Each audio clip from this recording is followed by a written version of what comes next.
Good day, everyone, and welcome to Virtual Concert Hall's live music channel.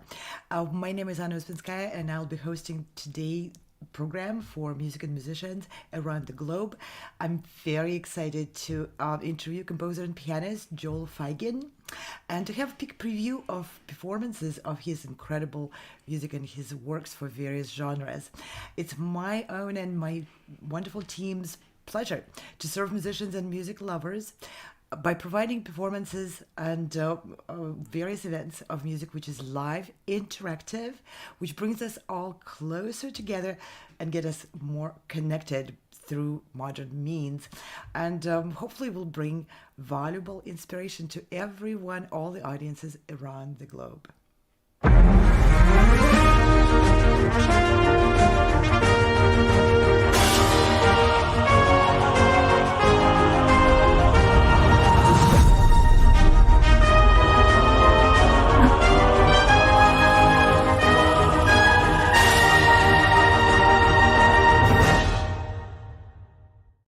Virtual Concert Halls is in its fourth season of continuously broadcasting through internet TV, and we are also producing many different events.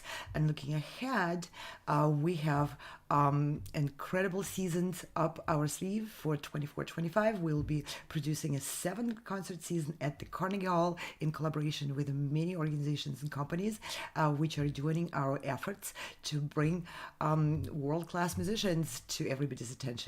And we also collaborate with many orchestras worldwide and in different countries where we present concerts to showcase artists, to showcase arts organizations. And yes, we have this path for musicians from the virtual stage to Carnegie Hall and to world-class orchestra stages around the world. We host many auditions for musicians to present themselves and to get attention, to draw attention to their art, to their skills, and to their abilities to captivate the audiences.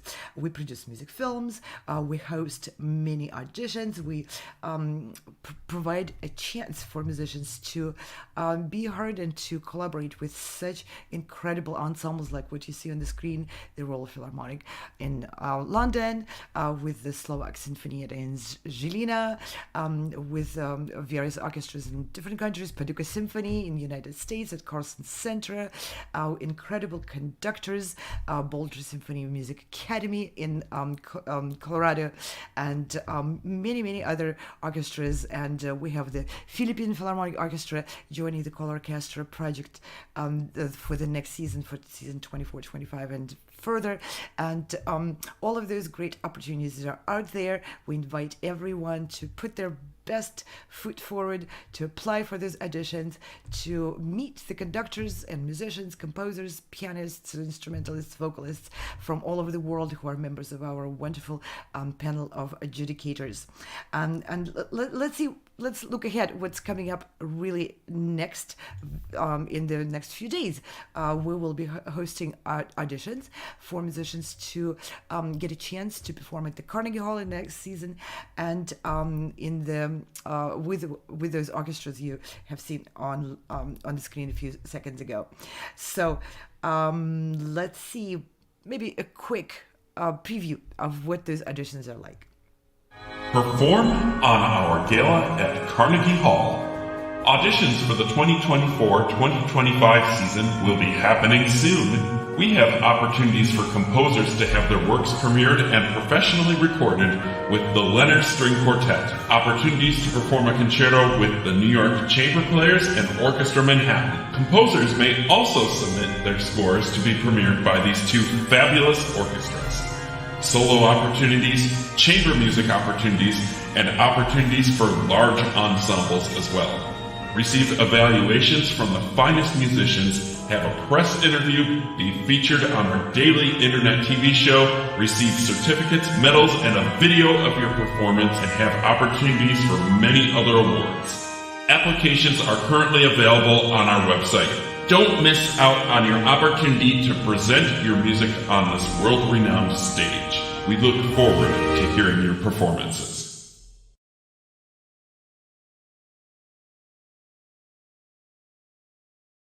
And I want to mention that the deadline has just passed May 10th, but that's just for the May auditions. If you missed the deadline, if you haven't heard about those auditions, and you go like, oh my gosh, the next one is going to be in 4 years. No, it's going to be next month. And so please apply. The next deadline is June 1st, and the auditions will be held June 14th through 17th. And there you can apply for orchestras. We have 9 orchestras already with dates of concerts and all the details of those presentations on the website. Please visit our website, virtualconcerthalls.com, soundexpressivecompetition.com, progressivemusicians.com, colorchestra.com, and many other websites which also present all these opportunities together with us. By the way, those concerts are happening. Our team just returned from basically a mini tour going to Cairo in Egypt and presenting a concert for choral orchestra winners, soloists, who performed with the Cairo Opera Orchestra on the main stage of the Cairo Opera House, which is one of the biggest classical music venues for the entire Africa. There was a fabulous concert, and then our team went to Zlin in Czechia and presented a concert of choral orchestra soloists and many composers, new music, new works with Zlin home orchestra, Boguslav Martinu Philharmonic, at the Congress Center in Zlin, and that was fabulous. That was followed by many hours and hours of recording sessions and so forth. Just go to our websites. It's a lot of information in there. Allocate a few minutes to really look into it and see if any of those opportunities can work for you. And we present the concerts in the new medium on the virtual stage through our systems which we created over the years to present live music and music events on internet TV, live internet TV.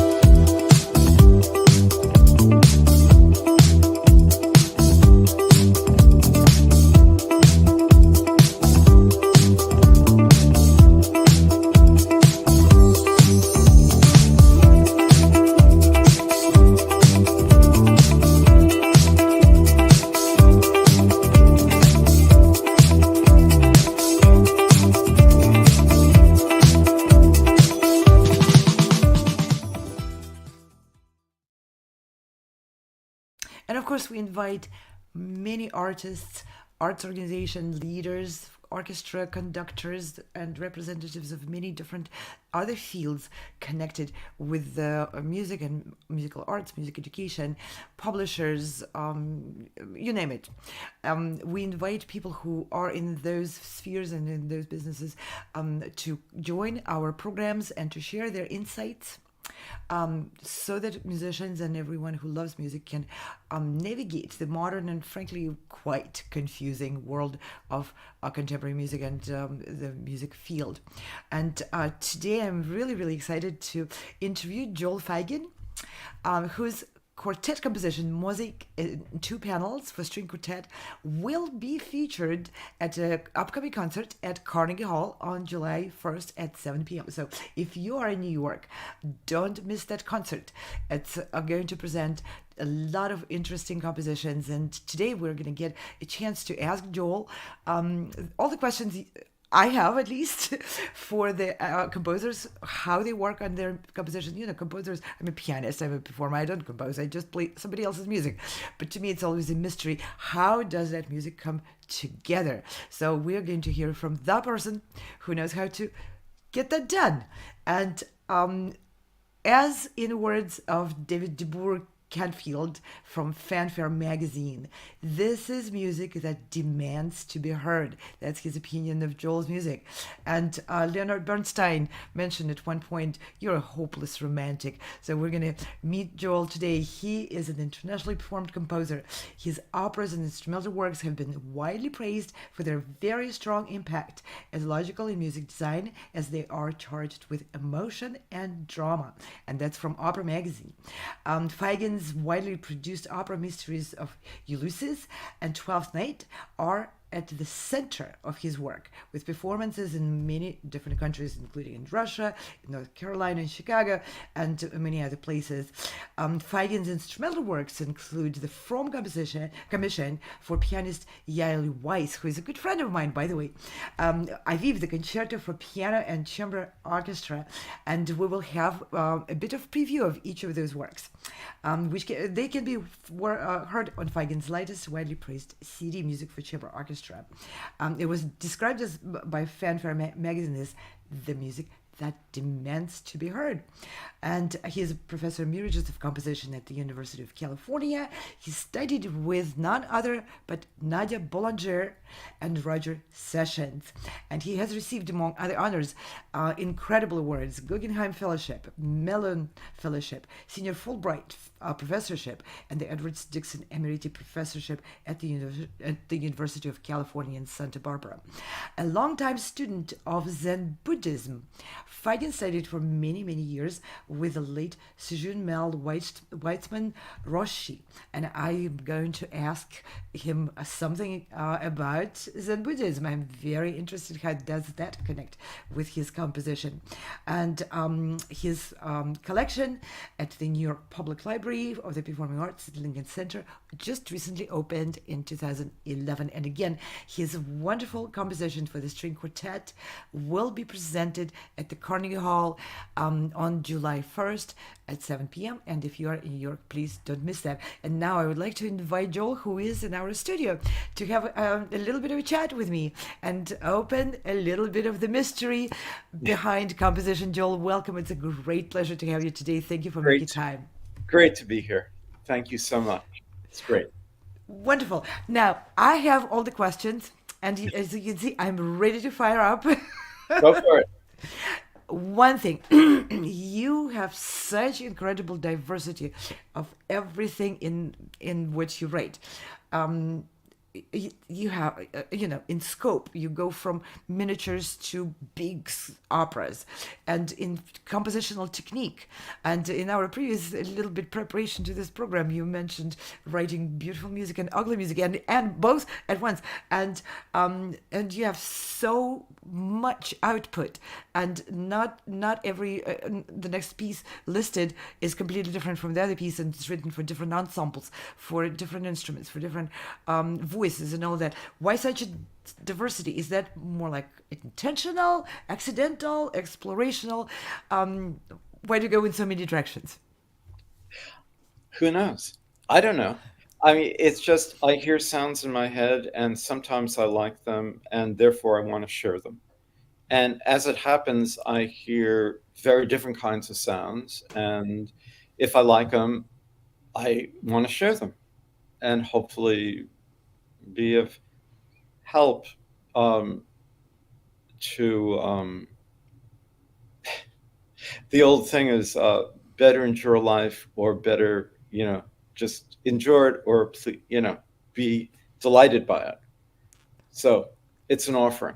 How interesting. So do you pre-hear your compositions in already kind of dedicated sounds for particular instruments or particular performers, or does it come together in the process? Well, usually it's pretty clear what instruments or voices are going to be in this piece. Sometimes I've been asked to write a piece by someone, and so there's this process of, say, a pianist like Yael, would ask, and I'd be sort of open to hearing the sounds of the piano play something, and it's very amorphous, but it sort of gels. Like with the string quartet, kind of gelled. And there's a moment where, like, you have at least something, maybe the beginning or something. Oh, that really gelled. And so I would, at that point, probably jot that down. And it evolves just by itself naturally. And maybe I'm writing another piece, and then there's a point where I say, okay, I'll do this one. I have this little jotted down thing. Let's see where that's at now.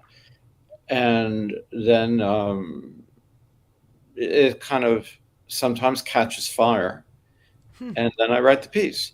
And it happens with diverse, and I don't know why. It's just How like, interesting. And in particular, I have a question. What came first for your opera Twelfth Night? yeah. I know you wrote the libretto for it yourself. So Well, what? I had help from Shakespeare. Oh yeah, well, a little bit, I guess. A lot. But still, what came first? You heard a compositional piece, music, and then you were looking for operatic plot for it, or the other way around? Oh, well, Twelfth Night, I mean, I've just always loved it. If music be the food of love, play on. I mean, you can't do better. And and it was like, and then that process, I heard a setting of "Oh Mistress Mine, Where Are You Roaming?" And I wrote that. It turned into a cello, baritone, and piano piece. And I also wrote at the same time a setting of of the other big Fool song, "Come Away, Death." And there was always this thing where, well, I don't know, where is this going? And then actually, I was on a Fulbright in Moscow Conservatory, and they did there my first opera, Mysteries of Eleusis, and it went well. And so they said, well, you have another opera up your sleeve? And I mentioned Twelfth Night, and they said, great. And so there I was, and the sounds were really coming. I already had some sound. Actually, the Come Away, Death, I didn't like enough, so I came up with another one, which I liked a lot more. And it was just a very gradual. And then an opera company in North Carolina asked for an ensemble version or chamber orchestra version. So I was focused on that and did it. And they produced it, and that's been done around. And I ascribe much more credit to Shakespeare. I mean, he's very good. He's good with words. Very good with words. And it's I didn't. There's some, and if I set the whole text, the opera would be a week long. That's right, of course. Would be a total, not 12th Night. It would be this week-long thing. And so I had to cut about 9/10 of it. And so that I did. And I just try to keep in most of my favorite parts. And of course, then, it's written for, there are wonderful songs, but it's basically a spoken drama. And that unfolds in a natural way, in a different order, in some sense, than a drama in music. How interesting. Oh, yeah. This is very interesting to get like you open up the veiled process behind how the music, because when we perform or perceive music or opera, it just kind of flows. But hopefully someone like you put it together to flow. Let's have a quick peek preview of the 12th Night. Yeah.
have here. To the unknown beloved, my lady. Take away the lady.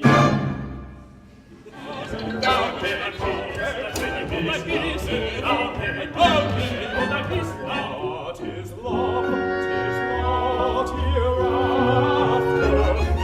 Present mirth hath present laughter. What's to come is still unsure.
That is gorgeous. What a gorgeous opera, and so nicely written for the voices. I can see the singers are thoroughly enjoying. Yeah, they And the audience does too. yes, they were really enthusiastic. It was a wonderful experience. That's Yeah, great. it's wonderful. It's a gorgeous music, great plot, and it's humorous and sweet and gentle and lovely. It's all of that. And but back to our diversity and variety. The next piece we prepared up our sleeves to preview is very different. Now, how do you decide what your next composition is going to be? Oh, which is the next piece we're doing? I'm not telling you. Oh, okay. Okay, well, it's back to the joke I told you as we were talking. Okay, I write pretty music and ugly music, and some That is people funny. like my pretty music and hate my ugly music, and other people like my ugly music and hate my pretty music, and some people like both, and some like neither. So that's the way it is.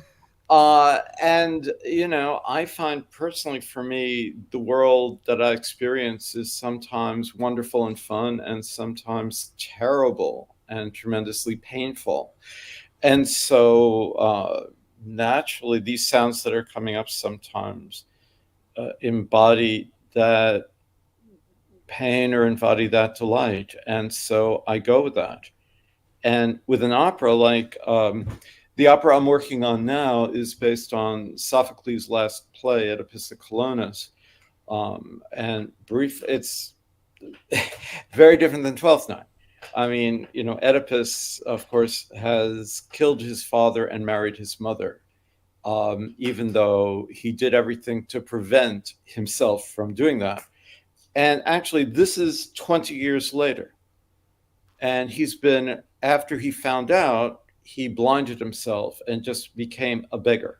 He was kicked out of Thebes. And he's now arrived in a new place. And he's just, I say, where are we? But the place he's arrived at is numinous. It's just somehow he and his daughter, who is helping him, just it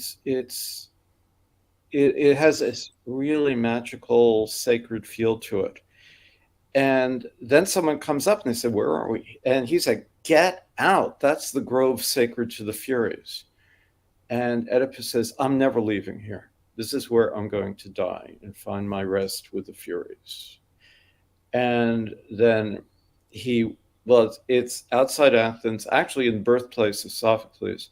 And he's finally accepted, and he comes to miraculous death, which is very peaceful, very mysterious. And he becomes like a demigod, welcomed by the gods. The gods say, the voice of the god. It's very interesting for me. In this polytheistic ancient Greece, the god is what Sophocles says. The god calls and just come. You're keeping us waiting. Come. And so it was very eerie. That's a very dramatic plot. And and how long have you been working on that new opera? Oh, about 1,000 years. Okay, that makes sense. Yeah, it was about, I don't know, like 8 years now, and I can't stand it. So I'm aiming to finish the ensemble version this year, come what may. And it was eerie. So Because, is that a plot, the drama, the underlying, the tensions, what brings out the, as you mentioned, the ugly music to life? well, it brings some ugly music to life. I mean, killing your father and marrying your mother is pretty damn ugly. It is. And yet he's coming and finding a peaceful rest and a miraculous death. So it kind of combines, which a lot of pieces do, both aspects. And like all the mixed bittersweet stuff in between. And so that would be one that combines both, which is a Interesting. lot of my pieces. Well, let's have a little peek preview for Antigone's plea for refuge from Outcast of the Gate. Okay.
You call that ugly music?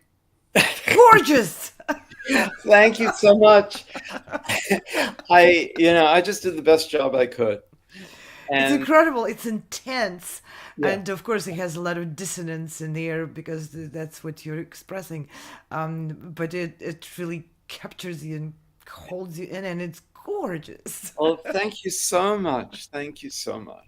I wanted to ask you about something else. You listed in your bio, which is unusual. You know, most of the time people list their accomplishments, where they studied, where they were born, and so on and so forth. And I saw in your bio an interesting line about practicing Zen Buddhism. Why Zen Buddhism?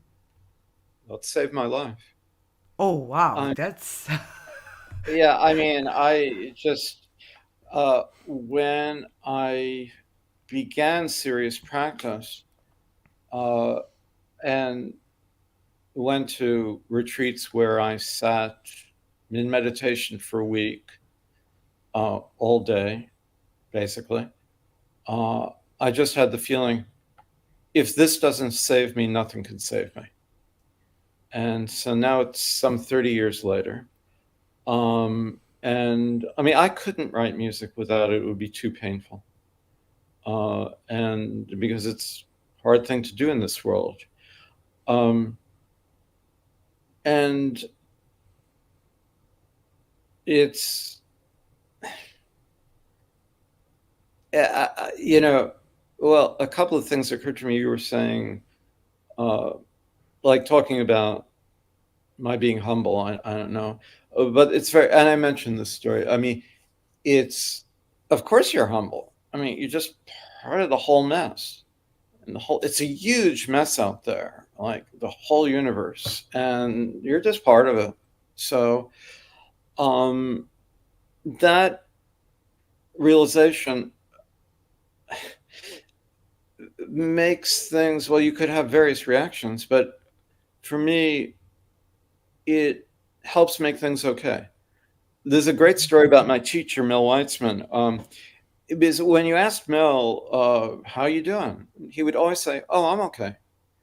And then one time someone got the guts, well, he was such a sweet guy. I mean, it didn't take much guts. He said, Mel, I mean, aren't there times when everything goes wrong and you have just a horrible day? And Mel said, of course there are, but that's okay too.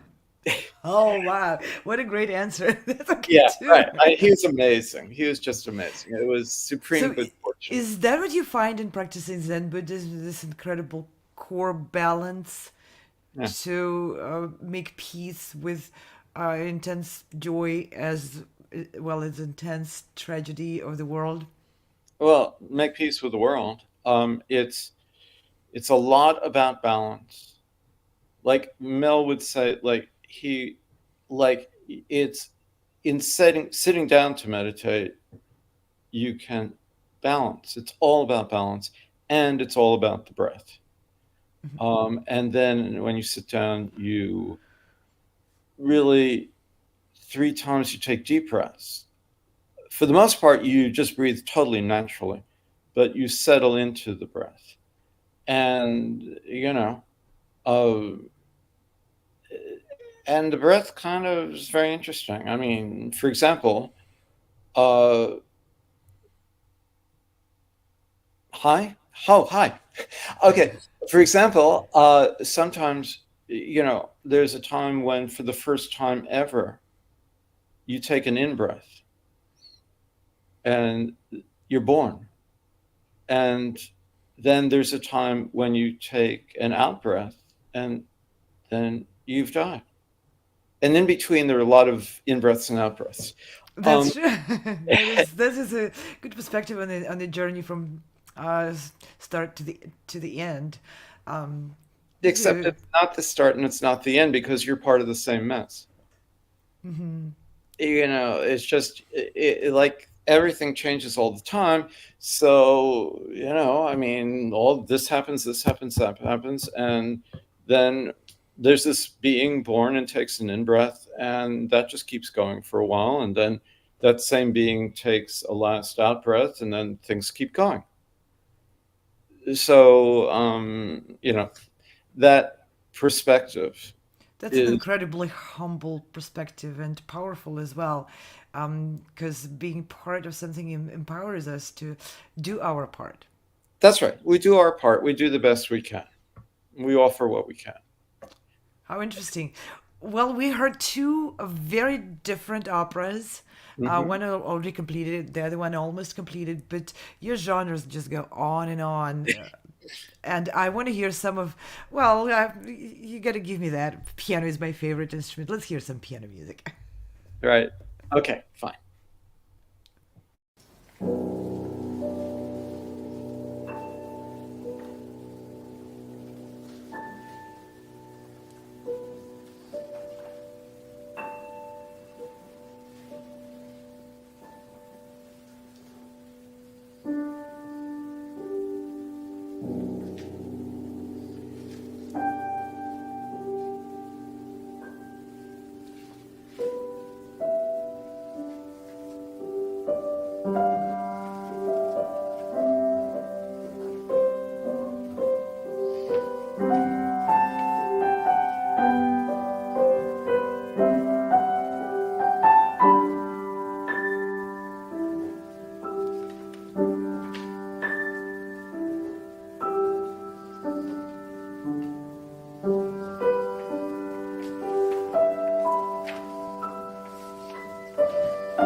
And that was your own playing of the meditation.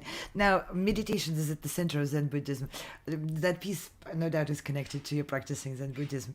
Exactly. I mean, that piece was originally part of the soundtrack of a video of my first Zen teacher, Daido Lori, who is the abbot at Mount Tremper, Zen Mountain Monastery in New York, which is located in the Catskill Mountains. It's very beautiful. And he was also a videographer. And he made a video based on a fabulous Zen text, Mountains and Rivers Sutra of Dogen Senshi, in which the mountains and rivers become the voice of the Buddha and are the voice of the Buddha. And That's so beautiful. it's a great, it's fabulous. And so he did a video around the seasons, spring back into winter, of the area around there, which is very beautiful. And he read parts of the Dogen's text, and he asked me to write music for it. And it's an example we were talking.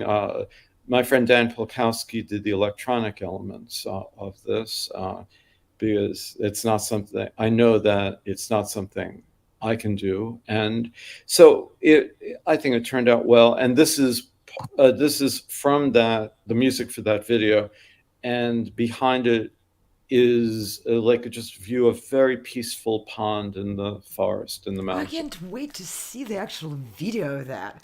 And Yeah, you're a really wonderful pianist. So in that thank soundtrack, you. you're performing your own piece, right? Yeah. In that one? In the soundtrack. Oh, yes. Yes. Yeah, yeah. That's marvelous. Let us know. We would like to let our audience know when the video is out there with your soundtrack. It should be. I mean, that's a chance for me to connect with Zen Mountain Monastery again. Yeah, And let's they find do out. have it on their website somewhere, but I will get in touch with them and yeah, find out Yeah, yeah. how, to get it out there. That's Yeah, very interesting. But yeah. again, your styles are so different. I guess you're just listening to the universe around you because you do so many different things with my favorite instrument out there, and a very contrasting piece I'd like to present to our audience: the Aviv Concerto, played by my dear friend Yael Weiss. That's right. Let's Yeah. hear that. Okay.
What a fantastic concerto.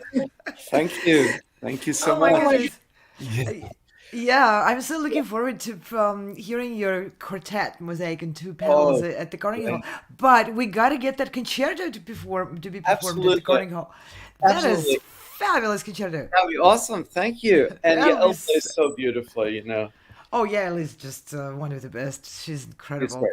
She's She's great. both virtuoso and a fiery personality. She's yeah. Yes. She's And I great. know the concerto is written for her, so you really bring Yes. out the real Gail, who's, a pianist and a marathon rider. Yeah. Yeah. Yeah, that's So, right. yeah, she's a runner. Um, Yeah. Listen, Joel, I haven't even gotten through half of my questions. I guess we're doomed. We have to do part two of this. That would be great. I'd really enjoy it. This has been terrific. Really, Thank you thank so you much. so much. It was such a great pleasure to hear your wonderful music, to Thank you. have you on the program, and to be privileged to bring your art and your soul and your personality for the audiences around the world to enjoy. Thank you so much for your generosity, for your time. Thank you so much.